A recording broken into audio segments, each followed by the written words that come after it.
Ke All Meghalaya Contractor and Supplier Association hak apun riturik majeliu kelambu ya ke cingkerpat yang menteri keteran Animal Husbandry and Veterinary man pinsang no ya ke cingkot dan da ke cing pentre ya ke State Veterinary Hostel kuatan hak operasional. Minister body page ka Animal Husbandry and Veterinary Department kadai halor jongka tenda ka bala fluid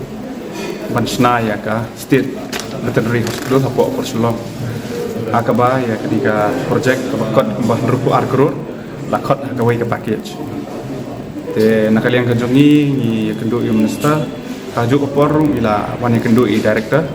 jongka Animal Husbandry and Veterinary Department ban convey ke message nakalian kejongi nang pala ban pia ya ki site development works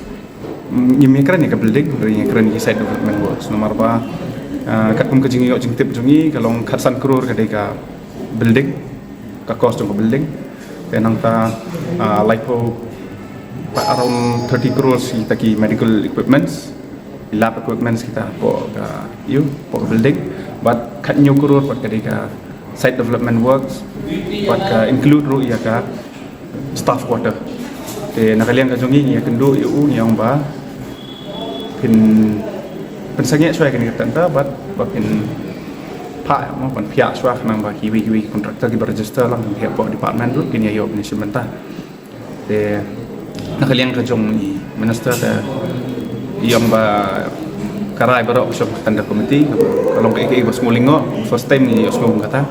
nama tamjudan ni kata minister in charge abala thung minister in charge mod demo bolong top most banchim ka decision ka decision ka ba try la damu umla banchim te ka penlong yang ngi ba ngin hak perkat pada kawi gelati begini ya nakalian kejung i yang mencuba sa principal secretary beri page ya ke Animal Husbandry Veterinary Department te ngin show up sisnya arsni ada yang kata yang sepet ya ke senjam pat begini le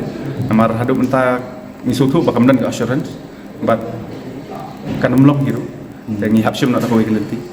nadu dulu lah khot ni tenda ya ni tenda lah khot nadu mentau benai jun ni khot jun ikut dulu lighter kan kut hau artrik bat lighter ke dikasni bantap kan ni kamle kesin beningkong baja lah bunsin nilai kendo minister jon ki babun ki department nilai kendo ya tourism minister hakini ki menai beladat nilai kendo health minister nilai kendo what you chief minister nilai kendo nilai depan sengo gini jingnya te ngatrai kini baru ki mi ba ki ladon lupa buriau juki but kadai kata ke we ba isakot ya kini kata ke nomor ba nang ba ki we ki local skin nomlak man sementa ba kan poi bet tang so we buriau